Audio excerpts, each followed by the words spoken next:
Well, is it breakfast? Is it lunch? Or is it dinner? Wherever you may be, welcome to the Drinks and Dave Show. I'm Dave. And I'm Dave. How's it going, Dave? I'm doing very well. How are you? All right. You had the day off. Are you Yeah. or are you worn out from errands? I'm worn out. I'm worn out from the day off. Are you? I mean, Yeah, some I'm worn. people are, right? I mean, Yeah, I'm. Where is that coming from? Yes, Lord. Please donate your Oops. $5. Save the days. Yes. All right. So we'll get this thing down. We'll figure it out. Well, I'm not seeing anybody yet. No, we got 4 people. We got 4 people watching. How come I'm not seeing in the chat? Well, they're not talking. They're Oh, we have. Where are you seeing the people at? Look at the top of your screen. There's an eye. There's an eye. Ah, hello, eyeballs. So welcome to the bar, Barflies. We certainly appreciate you being here. And I'm Dave. We went through that. Oh, we did already. Okay. Well, I guess I've been drinking too. Well, let's go there. What are you drinking tonight? So I'm going to open something brand new. I haven't even opened the thing. Let's see if we can see this. Ooh, Tamore Beastie. Beastie. Yeah, it says it's a Highland blended malt Scotch whiskey. Look at 24 years old. Oh, that sounds yummy. Yeah, one of 830 bottles. So we're going to pop this baby open right now and try it for the first time. Now, are you into aged Scotch, or does it not matter to you much? Yeah, no, I like it. Ooh. Yeah, I kind of think 10 years at least. I kind of like it. You know, it gets pricey, but the 18 on up, I just bought.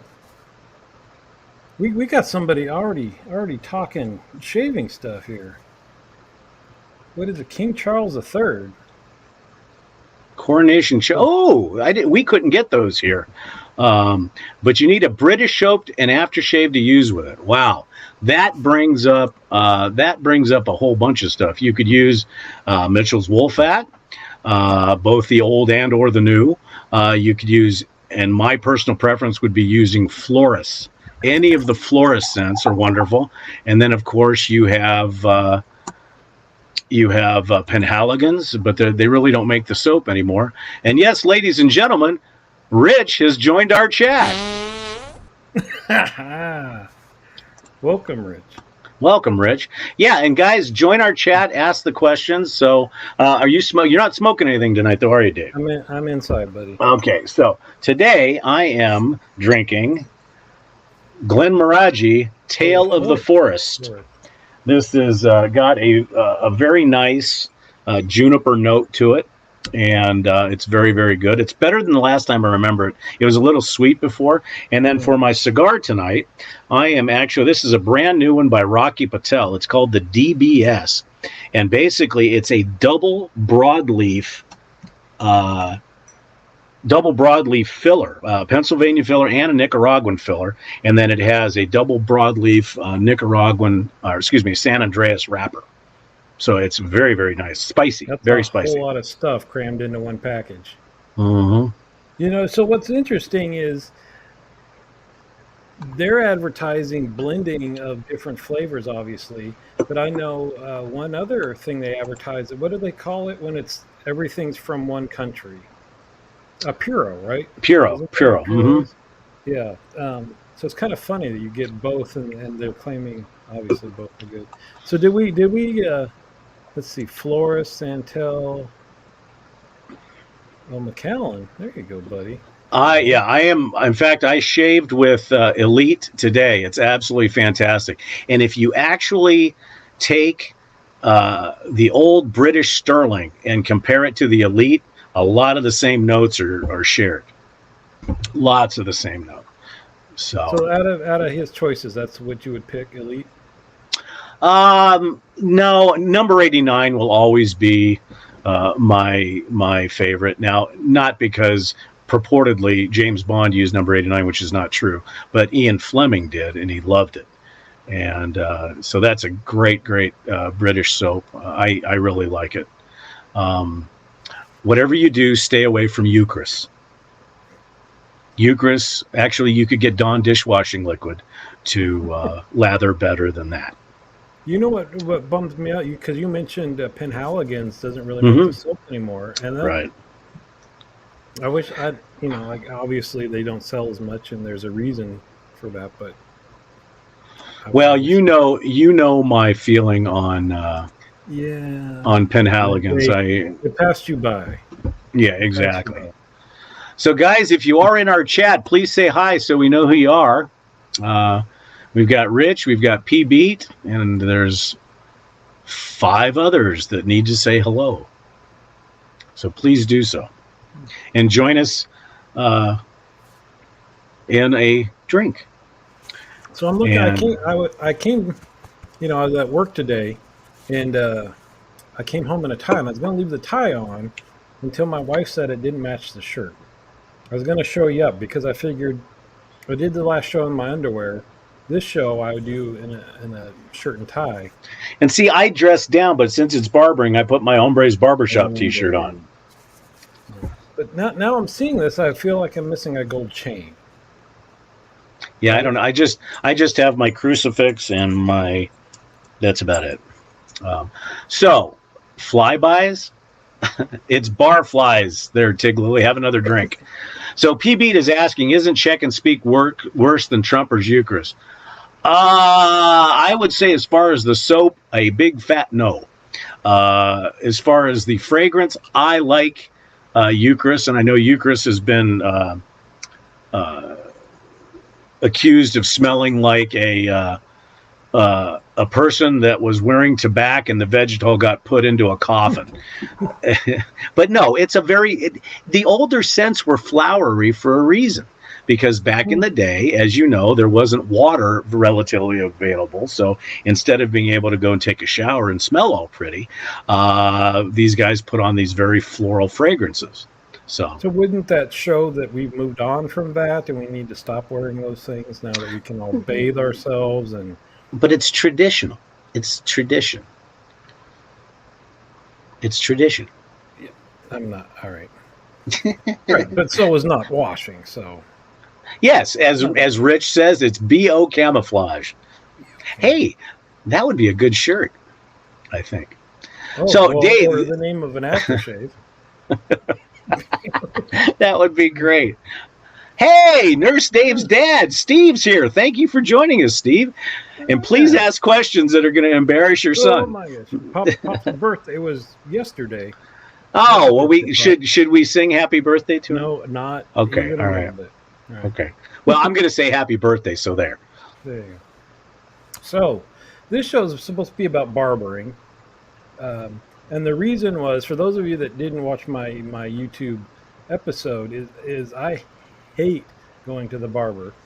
I don't know why. And I did the supercuts thing for a long time, just because I didn't care. It was fast. The faster they were, the more I tipped and all this stuff. But long story short, I cut them loose. I cut them loose last week. And so then this weekend, I went to a real barber for the first time, and I don't know if I've even been to a true barber before. I'm sure I think I was, for some reason, I have a vague recollection of when I was young and went with my grandfather or something. But that triggered this, is like, let's talk with our favorite barber, and we'll start with the differences between what did you call it? The supercuts? Oh, the weed whacking shop or something to that effect. Weed whackers and true barbering, because to somebody who knows nothing about it, and I've heard you, so I know some. Sure. But it's cutting hair. You're just making hair shorter, right? Okay. So what's the difference? Right. Well, let's first of all, let's say hi to Brian. Brian, welcome. And you just finished shaving with your Carb Overlander. That is awesome. So let's start in the beginning. Basically, there are only 2 types of people that actually cut hair. You've got barbers. Well, you've got barber, and there's different classifications. So you have barbers and you have cosmetologists. Now, cosmetologists are traditionally, and I say this, traditionally female, and they specialize a lot of stuff in shears, and they do color and nails and permanence and stuff like that. Barbers are trained to do all of those, but we don't. Now, within the barbering community, or we should say the hair servicing community, you've got, like I said, the cosmetologist, and you have the barber, which has a secondary designation, which is called a master barber. Now, a master barber goes through a little bit of additional training, and we do a couple of different things. The main difference is cosmetologists previously were not trained on how to shave with a straight razor. In other words, shaving their clients. Now that is changing, but there's no cosmetology school that teaches that. So usually, excuse me, they go to a barber and they learn how to shave with a straight razor. But those are the only two designations. So if you go to a salon like Fluffy Duck's, high-end salon, and Serge comes out, and Serge comes out and goes, "Hello, I am a master stylist." The problem with that, wrong. There is no such animal as a master stylist. Now, what has happened in the past is people that go to secondary schools, like in my case, Roffler, and that's how I became a distributor for Roffler men's care products, or Vidal Sassoon, or these type of secondary academies, they claim that makes them a Vidal Sassoon stylist. That's marketing. And because a lot of people will say, "Oh, I go to a stylist." The licensure for both barbering and cosmetology are reasonably the same. We have a certain number of hours, and that depends on the state. But in my case, mine was 3 years. And the first year is all on anatomy and physiology. The whole thing. It's just like head? Well, no, the whole body, because remember, everything that comes from the top of your head, your follicle, everything releases that way, the toxins and everything else. And how you cut hair and what you do to somebody's skin can affect them systemically. So, yeah, there's a ton of A&P. In fact, part of the national or the state board exams have a lot to do with that. And Major Rich brings up a very good point. Before there was cosmetologists in barbers were actually barber physicians. Right. We actually cut somebody's arm off. Oh yeah, we did surgery, we did dentistry. Too bad that's ended, really. Well, actually, you can thank the AMA for that, because the doctors were saying, "Wait a minute, these guys are hair cutters and they're chopping off people's arms, taking out things and bloodletting." But if you look at the barber pole, and that's another thing, only barbers are allowed to legally fly the barber pole. A cosmetologist can't, and the reason being is those three colors mean one thing: the white means bandages, the red means blood for bloodletting, and the blue was arterial flow coming back. And so, blue. Wait, yeah, the stripes are red and white. No, red, white, and blue. Are they? Yep. But originally, you were right. Originally, they were red and white only. But then that got separated out. But barbering goes back to before Egyptian times. And that's why your best dressed pharaoh looked really good when he was telling Moses to go away. But that's another story. But getting to your first question about the difference between a supercuts and let's say supercuts, quick cuts, sport clips, those are franchised haircutting salons. Right. Most of the time, they do not employ barbers. They employ cosmetologists that just got out of school. They pay very, very little. Usually it's $10 to $12 an hour, and they make their money on tips. However, they have systems of cutting hair. Now, what we do is, myself as a master barber, we make a joke. And don't get me wrong, some of the cosmetologists that work at these locations are very good. Don't get me wrong, but we have a standard in barbering that says we fix supercut haircuts. And the reason being is because if you go into a supercuts, and let's say you want a gentleman's cut, and we can get into that later as to what a true gentleman's cut is. We only have 3 hours, Dave. Exactly. So, but what they do is they'll look at you and say, "What would you like?" And you say, "Oh, a little bit here, cut the hair." They will take a clipper, put it on 4, and go, wait, and that's it. And then they'll try to blend the top. Now, I gave you a hard time the other day about your haircut. Now, yeah. I know that you went to Wait. So I went to a barber. Uh-huh. He had the pole outside, and it was cool. It's a typical barber shop, right? With photos all over the wall, just crap all over the place, like you would think it would be. And I told him that what I normally ask for: 3 on the side, scissor top, do whatever you want. But he was fast, but he did scissors, but instead of they run the fingers up and then he used a comb and Yeah, it's just called kept clip. running up Yeah, it's called and clipper then over comb. It's called clipper over comb. after all that, he got up because I saw that he did shaves on his price guide, and I asked what Hmm. razors he uses, and he uses a shavette with a Right. Because replaceable.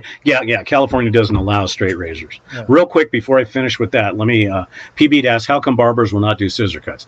If you come across a barber that will not do a scissor cut, find another barber, because barbers are trained to do scissor cuts. What has happened, because of the type of haircuts there are, such as a fade. A fade is mostly 90% clippers with a little bit of shears. Fades are quick, they're fast, and they make money. That's the reason why you won't find a barber that does shear cuts. And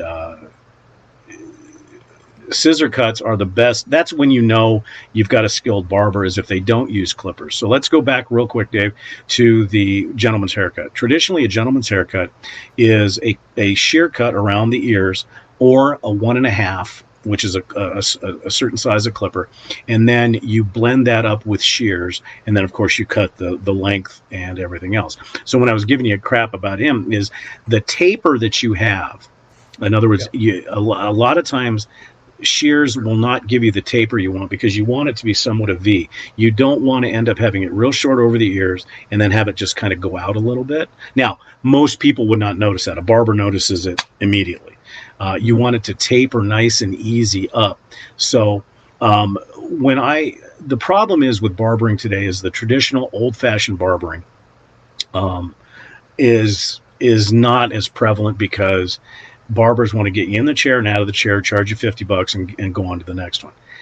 The philosophy of the old time barbershop is it didn't really matter how long you took in a chair, as long as you got a perfect cut. So in a gentleman's cut, it's a 1.5. I mean, I'll just go through the process real quick. It's a 1.5 around the sides and in the back. Then you you wet the hair, and then you cut a very sharp line around the ears, around the back, and everything else. And then you take shears and you do shear over comb. And that's what he was doing. He takes a comb, he lifts up on the hair. And what he's looking for is he's looking for inconsistencies in the hair. Now, as he's rolling that comb up, he's actually rolling out. So that's what gives you that taper. And then you cut the top in sections. Everything is sections. So you cut the top in sections, and then you go back, and you could use blending shears. I don't use blending shears that often, because to me, you should be able to blend it without. And then you go in and you take a number 1, and then you really taper that bottom. Now, some people will want either a rounded in the back, or square in the back, which is called blocked.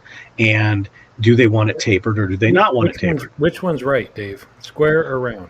It depends on the head. It actually depends on the shape of your head. If you've got a round head, you do not want a rounded back, because it makes it look like you're wearing a helmet. And so you would want a taper. You can still round taper it, but you'd still want a taper, and taper basically means it goes from nothing to something. And so since I told him to do a 3 on the sides, did I override what he should have been doing with that, or he should have just done no. And I'm glad you asked that, because traditionally you have a couple of different things. You've got the top of the head, or the apex, and then you've got the crown. Now the crown is, if you feel in the back of your head right now, you're going to feel your occipital notch. Okay. Yep. And obviously, you being a nurse, you know that is the crown. So traditionally what you do is you take a 3.5 up to that level all the way around. But where I think he made the mistake is from that 3.5, then you go to a 2, 1.5, 1. So that way the clipper has blended all that, and then you take the shears and blend it, and then on the top you section the middle and the 2 sides.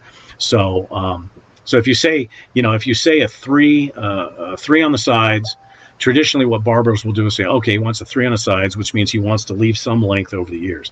But most customers don't realize that part of that 3 on the sides is tapering it down to a low level, to where it looks even throughout the hair. And then on the top, if they want a shear cut, some people call scissors that, but they're actually shears. You can get a finger cut, which means that you're pulling up on the hair where your fingers rest on the your fingers rest on the actual scalp, and that's a finger cut. And what you do is you section, let's say you section the hair in the middle, and I comb up and I look and I say, okay, how much, and before I've done I've done a consultation, and I've said, how much do you want to take off? So I'll come up to that level, and this is my guide, and I will cut, but leave a little bit because that's my guide going back, and then I make 4 cuts going back. So I'll comb, cut, and that means that center section is even. Now, if you part your hair somewhat like you do, then on this side, we're kind of reversed, but on your left side, if you part on the left side, I do the same thing going back, but I over direct. And what that means is I take my hand and I pull the hair over, because that'll make it shorter where I'm cutting, but it'll be longer, so it'll comb back. Got it. So that's, it's there is a system, but what's happened is barbers have become lazy, and they do clippers, because clippers are fast. Bap, bap, bap, you're gone, So first, let me say it's Drinks and Dave's. So if you have them, put in the chat what you're sipping along with us, if it's water or whatever. But let me say, after I went and got the cut, you said, well, he did this, and then he did the razor cleanup and this and that. I didn't tell you any of that. So he did, after the cut, he got his little machine of warm stuff and put it all over, and then got the blade out. I didn't know he was going to do that, but he cleaned up all over in the neck with the blade, which was pretty cool. So is that standard then? If you're a barber, official barber, that's what you're supposed to do. Exactly. In fact, that's something that they train specifically. Is that's what you do. Is you take the hot lather and you put it at the base of the you take it at the base of the sideburn, wherever that may be, all around the ears, and then down the back, or what we call the V, to the base, and then you shave down just to the top of the spine usually. And then you apply, aftershave and then powder and stuff like that. Because the aftershave is actually, the aftershave is important because it's an antiseptic, because you are, So I've never had the back of my neck shaved with a razor, and boy, that lit me up a little bit. But I'm glad he did that, because I think if he didn't do that, it would have been sore the next day probably. Well, yeah, and it depends on the client. Some clients are very sensitive to alcohol-based aftershaves. So what I do is I keep a balm, an aftershave, and a witch hazel, and it just depends. And I've gotten to know my clients, so I know which one to use on them. And I do the same thing as it transports over to straight razor shaving. Now in Arizona, we're allowed to use regular straight razors. So I'd take all 3. And that's fine. And that's fine too. I mean, and that's one thing that a traditional old-time barber, and P-Beat had mentioned about an Italian barber. My instructor, and who later became a good friend, he was an Italian trained barber, and that is something that if you go to Italy, that's just the norm, and that's the way, in my opinion, that's the way it should be. But again, as I was saying earlier, the type of styles of haircuts that are around now are fades, and if you really want to get a good barber, ask him to do a fade with scissors. That is when you got a good barber, because he can go from nothing to a full head of hair just using a comb and shears. It takes a long time, but so let's take a step back. Okay. Because you've had many careers, and we'll probably talk about some of them down the road, but this is at least career number 4 for you. Yeah? 3. No, 4. You're right. No. Yeah, you're right. You're right. 4. So when did you first think that this is something you'd want to do? When I was probably 7. My dad went to one specific barber, and a quick story, and I don't know if I've told you this, but we went to a place called The Mug, and the barber's name was Jerry Druitt, and the mug was like a shaving mug, and he had the big wall full of every client had their own shaving mug with their name or their occupation, and a shaving brush for sterility purposes. And I'm kind of doing the same thing, but Jerry gave me my first haircut, and he cut my hair until I went into the military, and he cut my dad's hair the entire time I can remember. And I used to remember the smells, the barbicide, the other liquids, the shampoos, And back then in the 70s, everybody's wearing those silk shirts and Salvador Montoya was my first barber, and really cool guy. And they wore the platform shoes. It was basically looked like Link from Room 222, for those people that are old enough to remember that. But I remember the conversations, and I remembered how it was like, hey, this is a guy's place. These where guys can talk about their wives. They can fart. They can spit. At that time, they could smoke cigarettes in there. And they unloaded their week onto the barber, and the barber knew that it was confidential, and he would just be a counselor, and so right then set the seed. But then, you go forward, you do your career. But I was always interested in barbering, and that's what kind of led me to the shaving cadre and in the old place. It was always something that I wanted to do. So after my career, and after I sold my insurance agency and I got bored real fast, I looked at my wife and I said, I'm going to become a barber. And of course, once she determined that I wasn't having a stroke, she goes, okay. And she was very supportive. And all in all, if I had to go back and erase all those other careers and just be a barber, I would. There's no stress. You get to meet people from all walks of life, and they confide in you things that they wouldn't even confide to their wives. And it's that trust, it's that family. And it's neat when you do the hair, and too bad Chad's not here, but you do the hair of somebody's dad, then you do the son, then you do his son, and then you do the other son. That's what's pretty cool. And actually what P Beat says is very true. A lot of times people before there was official barbering schools, a lot of people that wanted to get into barbering would go up to the barber and say, hey, can I help? And he'd say, yeah, sweep up all the hair. And then he'd take you on as a kind of like an apprentice and go from there. So Playboy's in your shop, yes or no? No. Well, and the thing is, because my shop is a fairly small shop, it's a single chair. But when the pandemic started, we went to appointment only. In other words, there was no walk-ins, and I've just actually stayed with that because it's just much, much easier.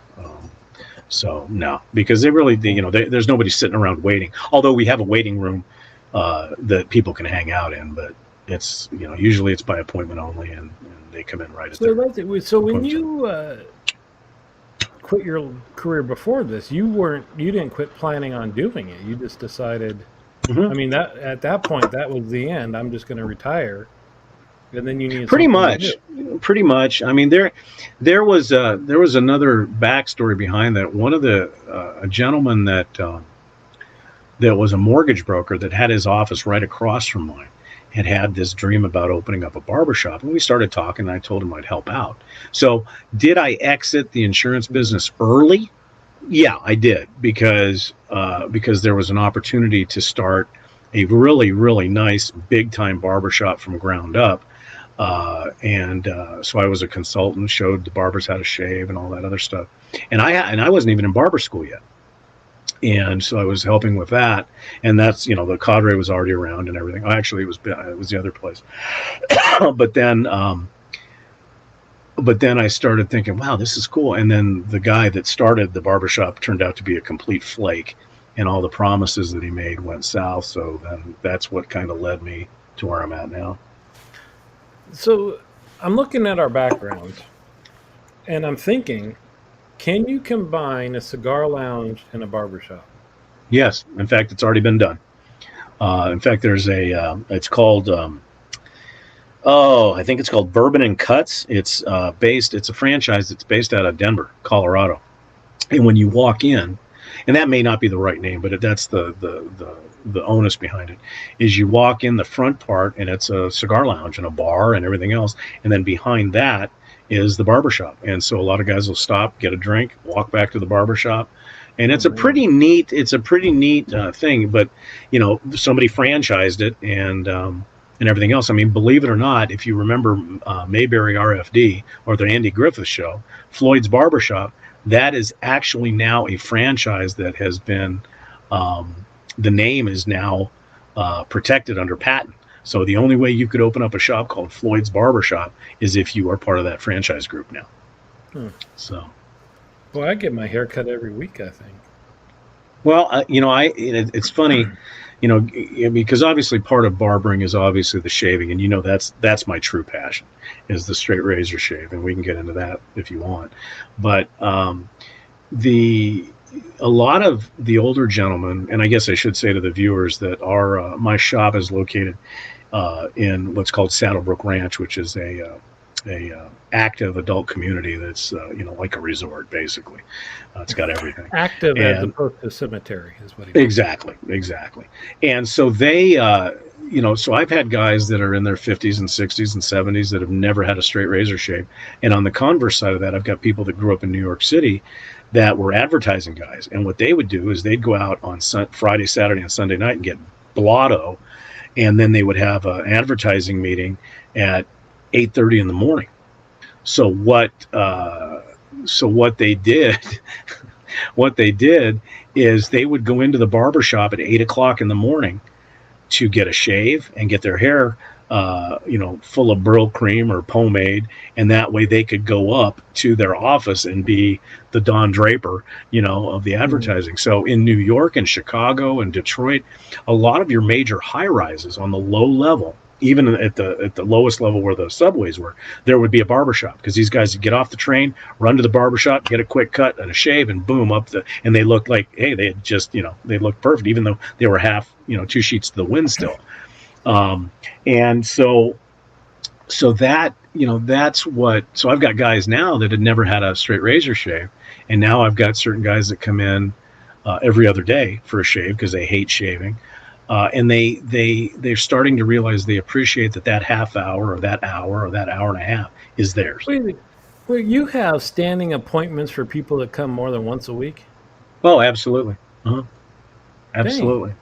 Yeah, absolutely. So that's interesting. I mean, I wasn't thinking about the shaving, but that's an interesting thing, because it's one thing to get good at straight razor shaving yourself. Mm-hmm. But somebody else, you don't have any of that tactile feedback of the skin and the pressure, and it's all in your own hands, right? Well, yes and no, because what you learn is each individual person has a different what we call a follicular density, and the density of their whiskers, and believe it or not, that's why your fingers are so important, because you can actually feel the straight razor vibrate through the skin. And so when it takes usually 1 or 2 shaves before you get to know the guy's face, because the first thing you do is you map their beard, so you know how you're going to do your passes, just like we do. But the stretching is the key, but also the resistance. So you're holding the razor super light, and how much resistance you get also determines what type of blade I use. So if somebody's got a thick beard like yours, right, I would use a wedge, because a wedge is heavy, it'll cut right through stuff. And then other people, I'll use the Titleist, because I use one of those at work, which is it's a shavette, but I call it a removable blade straight. And so you learn their face, and you learn because you're going to learn, okay, do I need to go this way for their width of grain? Because I do a 3-pass shave with all the hot towels and all that other good stuff that goes with it. So it's tactile. You get to know their skin. You get to know how much elasticity there is in their skin. And a lot of that, believe it or not, has to do with, obviously an older population. Are they on certain medications? Medications do affect all that, because let's face it, as your hair pushes out, as you know, that's where all the waste products go. I mean, it goes people, out. You have the skin stretch all the way over their foreheads. I've got a few, yeah, that I've got sometimes I take vice grips and I pull them across. No, I'm kidding. I don't do that. But, but yeah, you do learn. And then, and everybody's, because you've got some guys that play pickleball and volleyball and tennis, and these guys are in better shape than I am. And they're, 75 years old, and their skin is very taut. It's very easy.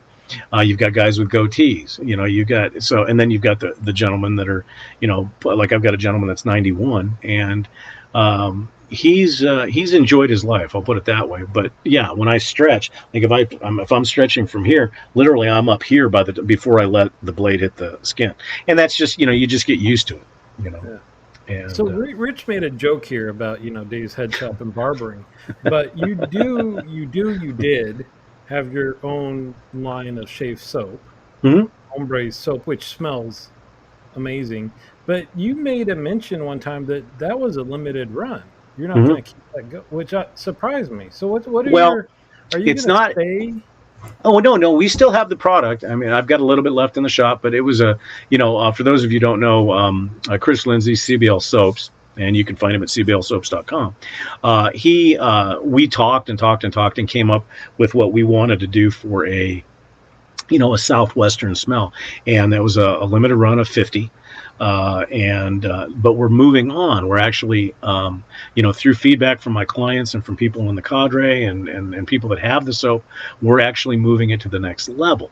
And I just put the order in today for another set of 50, and it's going to be called Hombres Dos Spaghetti Western. So what we've done is we've taken that initial fragrance, which has got sweet orange, jalapeno flower, terracotta, leather, gun smoke, gunpowder, and we're actually we're adding an Italian twist to it, and it's to make an homage to the spaghetti westerns that Clint Eastwood did. And so far, the preliminary reports that I've gotten from some people that I've sent it to test, they love it.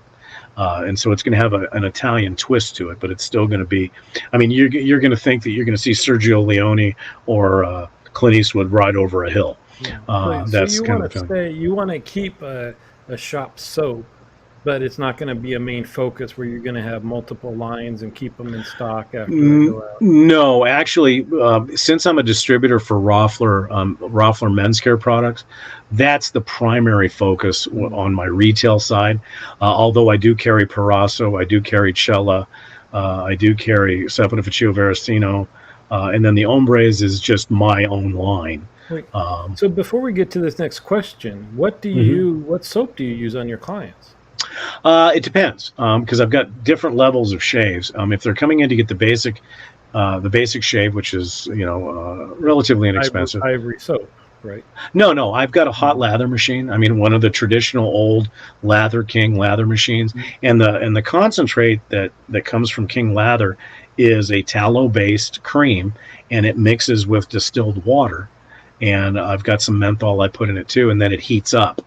And it's meant specifically for a hot lather machine. So it's every bit as good as some of the shaving soaps. Now, my secondary shave, which is what we call, well, I've got three levels. I've got the basic shave, the premium shave, and then the elite shave. And the premium shave, usually I will use whether it be Parasso or whether it be Cella or whether it be Hombres, and that's applied with a brush, and then everything else. And then the elite is always done with because the basic shave is usually done with the Tedless, with the Essence by Tedless. The premium is done with their choice, either a straight razor or the Tedless, and then the elite shave, which includes all the EDTs and all this other stuff that goes along with it. That is specifically high-end products or hombres. So they have their choice. Got it. Take a shot at that question, Dave. Okay, let me read it. PB is asking, are there days when you are stressed and you won't do a straight shave on someone? No, because there really isn't any stress, honestly. The only stress that I have in my shop is when somebody no-shows, because traditionally I'm usually booked out 3 months. So if somebody no-shows, it screws up my entire day. But no, because you get in a zone. And you just do the thing. And I love shaving so much that that is my treat, because what I do, depending on the client, they come in, if they want to watch, I usually turn the sound on the TV down because you don't want them turning their head while you've got a blade to their neck. So usually what I'll do is I'll ask them what type of music they like, and I'll put that on. And if a client falls asleep in the chair while I'm shaving, then I've done exactly what I want to do. So no, the answer to that question, no, I don't get stressed at the shop at all. Yeah. Awesome. All right. So I think we're rolling towards the end. I'd let anybody put in more questions in the chat if you have them. So what's the future? How long are you going to do this for, Dave? Well, the one thing, what people don't realize about it, believe it or not, it is a very physical job, because you're on your feet 12, 13, 14 hours a day. Plus you're up you have to have the correct posture when you're cutting and when you're shaving. So at the end of the day, and you can ask somebody you already know that I'm beat, and that's why my shop's only open 4 days a week, but it's open from 8 o'clock, and my last appointment could be 6, 7, 8 o'clock at night. So I jam everything in, and then it usually takes me 2 or 3 days to recover. But I will do it as long as I still enjoy it. In other words, when I get up in the morning and I'm excited to get to the shop, then I'll just keep going, because the beauty of this is no matter where we end up going, if we don't stay here, if we go somewhere else, I can always open up another shop. But if I was to pick a number, I would probably say once I hit 62 and I can get Social Security and along with my other retirement, that'll probably be when I start slowing down a little bit. I don't know if I'll ever give it up, because I really do. I love it. I really do. Yeah. I really love it. Is there anything else that would just surprise people about being a barber? Well, like any other business, you've got the cost of goods, and those are going up. Now, you and I talked about how much you paid for your haircut now, and I charge for my basic gentleman's haircut is $20, and almost everybody tells me, Jesus, David, come on, raise your prices, because you go to Vegas, you go to pretty much anywhere now, and it's $35 or higher. But for me, it's not about, it's going to sound weird, it's not about the money. It's about keeping the tradition of an old style barbershop alive, and what I call retention. So if I've got 90% of the people coming back 99% of the time, then it's all a matter of numbers, and it gives me a very comfortable lifestyle. I get to have 3 days a week off. But some of the things that would surprise people is what we go through before and after the day starts. So just to give you an idea, I'm usually up between 4:30 and 5 in the morning, get to the shop 6:45-ish to 7 o'clock, prepare all my towels for the day, meaning rolling the towels, wetting the towels, sticking them in the hot towel warmer, getting the refrigerator ready for the cold towels, replacing the barbicide. I replace it once every 3 days, making sure your combs are washed. Believe it or not, there's a solution called that's made by Barbicide specifically for washing combs. You sterilize the shop, meaning Lysol, wipe everything down, and obviously since the pandemic, it's been even more intense. So and then that starts the day. And I've been accused of being very anal retentive. I want everything in the right place, so I can just it's almost like, it sounds funny, but it's almost like being a conductor. You want to be able to, I've got everything set up a specific way, and I know what I need for each client. So I'll review my clients for the day. And I'll say, okay, I know what I need to do with him. I know how he acts. I know if he's a jerk. I know if he's a great guy. So I know these people, and then go through the day. And at the end of the day, then you reverse the process. So you're taking the towels out, you're cleaning out, you're cleaning your hot towel warmer, you're cleaning your hot lather machine and refilling it. You're cleaning your brushes, because your hair brushes, because in one haircut, I use probably 4 different styles of comb, because you've got a regular comb, you've got a taper comb, you've got a larger comb for doing like what he did, the clipper over, or the shear over comb.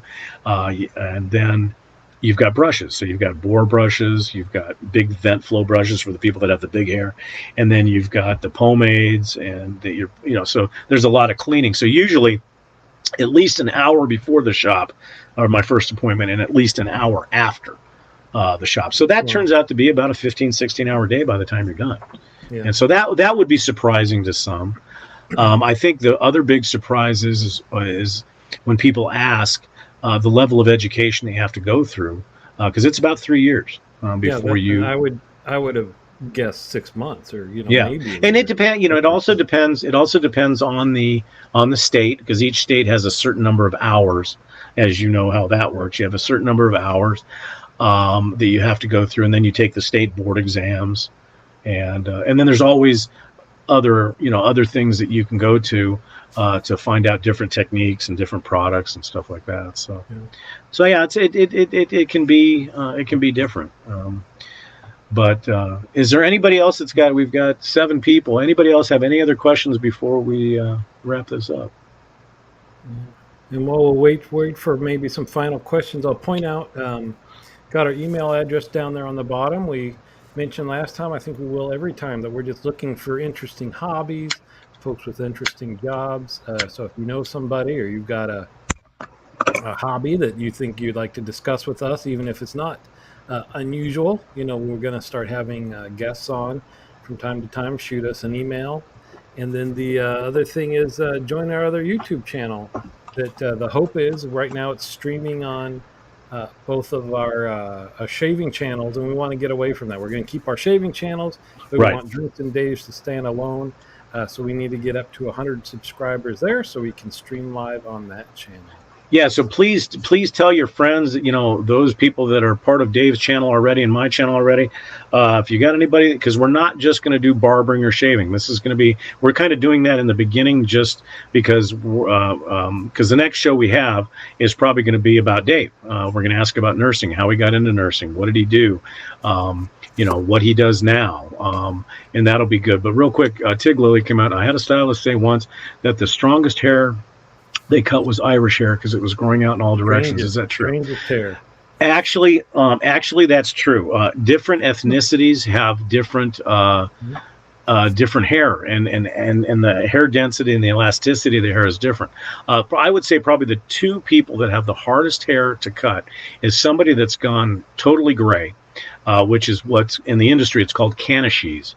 It's not spelled that way, but that's the way you pronounce it. Because what happens is as you lose the melanin in the cuticle of the hair becomes thicker, and it also becomes less elastic. So it's like cutting a copper wire. In fact, I get my shears sharpened about once a month. And so, hello, Enabled Shaver, how are you? And so that is one. But as far as ethnicities on which hair is the hardest to cut, Irish is tough because inside, in your hair, you've got, yes, gingers. You've got follicles that don't want to, just like on your face, you've got follicles that grow in weird ways. Now, what we call that on the head is cowlicks. And so you'll have a cowlick in the back. And what happens in most cases is barbers and cosmetologists, if they don't know how to deal with a cowlick, it sounds counterproductive. But when you see somebody with a cowlick in the back, do not cut that hair, because what happens is when you cut it, it's going to go straight out and you're going to have a rooster tail. But people have cowlicks everywhere. And I've got a guy that's got a cowlick right here, which means that no matter how I cut it, it's going to cut. So he's opted to go to a buzz cut because it looks even. And that's just unfortunately a genetic thing that happens. But the other hair that is the hardest to cut because it's hard to blend is Asian, because it is so specifically straight that when you are using shears and you cut it, you've got a line and you've got to blend that line out. And it's very, very tough to blend that line out.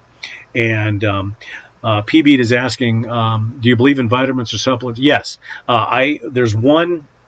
I would argue that the stuff Dave's that you see medical marketed reviews are not reflective of Dave. Go ahead. Exactly. Yeah. I do not believe necessarily, although I guess the evidence shows that the whole thing with Rogaine and this men's hair care, Nuka, whatever it's called, the best thing I can suggest as a natural supplement for hair is biotin. It can be found in any health food store. It's a supplement, and it's for hair and nails. That'll keep your hair healthy. Also, here's something that people would be surprised about. Do not condition your hair every single day. Do not do that. The reason why you see people say, oh, buy our shampoo and buy our conditioner, because they want to sell you shampoo and conditioner. You don't need to condition your hair because, and everybody that knows me from the cadre knows that I'm going to say this word, your sebaceous glands, they produce an oil which is a conditioner. So you do not need to wash or to condition your hair every day. Depending on what kind of job you have, you may only have to condition your hair once a week. Also, you don't necessarily have to wash your hair every single day, because if you find a shampoo that's got a lot of sulfates in it, it's just like the clothes in your washing machine.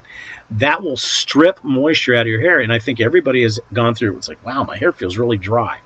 Those are things that that you want to be very cognizant of to have your hair in good shape. Most men Like I get this comment all the time. How would you like the back? I don't care. I don't look at the back. But the simple fact of the matter is, and nobody will admit it, our wives own our hair. And believe me, when you come back from a haircut, they are looking at your hair, and they will tell you if your hair is either too short or too long. Finally, since the pandemic, short haircuts were the thing. Boom, boom, boom. But since the pandemic, when people weren't going to barbershops, now the wives are saying, wait a minute, honey, I kind of like the way your hair looks long. And so you're seeing a lot more long, and including the haircut that I think is the worst haircut on the planet, but it is a huge haircut that is now popular, and that is the mullet. It's back. Okay. Yeah. Well, would it surprise you? This is all natural, Dave. I never condition. This is all me. Yeah. What happened to you? You disappeared from it. No, I mean, the thing is, shorter haircuts require less maintenance. I mean, they do. That's the bottom line. They require less maintenance, and it's just a matter of taking. But if you can find a barber, do. Bow tie, he made it. Michael made it, and that's good. And the thing is, I can tell you, Michael, that you get out, you get in the shower, you wipe it, you brush it, you're done. If even that much. Now, Dave and I wear our hair very similar. I mean, I'm actually growing it out now because a certain person has told me that they don't want me to have it short anymore. So I'm going to be growing it long, and maybe a pompadour even, a pompadour. So we'll see. Well, if it was up to her, she would. I would probably have a ponytail. So. Anyways. Tell me that's not a trend in your retirement community, huh? Actually, I've got a guy that bald here and the ponytail in the back. It does have it. It does have it. Yeah. I won't do it. I won't do it, Michael. I promise. Well, let's take one final. Oh, congratulations there, Michael. Just finished full 3 passes with a straight razor. Congratulations. That's obviously. And no, Rich. I will give you no. No. Votes for Man Bun, you're outvoted. Last question. Answer this one, and then we'll get out of here. Okay. What's the question? I'm in a different part of the screen. What are your clippers of choice? I use. See, you were thinking this was going to be a short answer. There are 3 different types of clippers I use. I use Oster, all cordless, because I'm left-handed, and nobody makes anything for left-handed people. So I use a cordless Oster with various blades. Then I use a Wall, what they call the seniors, which is a metal. Old man. If he was buying one for home use, Wall. What would you recommend? Wall. And buy it from a barber supply store. Do not buy it from a beauty supply store. Really? Buy it from a barber supply. Yeah, because the ones you get at beauty supply stores are usually, or Walmart or anything like that, are usually a little bit lesser quality. Go ahead. I mean, go ahead and spend the money, and it'll be the last thing you'll ever have to. It's a 240 volt, is what you're saying. No, you don't need that. Get cordless. Mine are cordless. So. All right, buddy. All righty. Well, I think we're about done. So, ladies and gentlemen, thank you so much for joining us at Drinks and Dave's. We will be putting out when our next episode will be, which may be sooner than later. And remember, we are going to be talking to Nurse Dave about nursing. So, ladies and gentlemen, have a wonderful, wonderful night. Thank you so much. Subscribe, come and see us, and we'll see you soon. Good. Take care. Night, everybody. Night.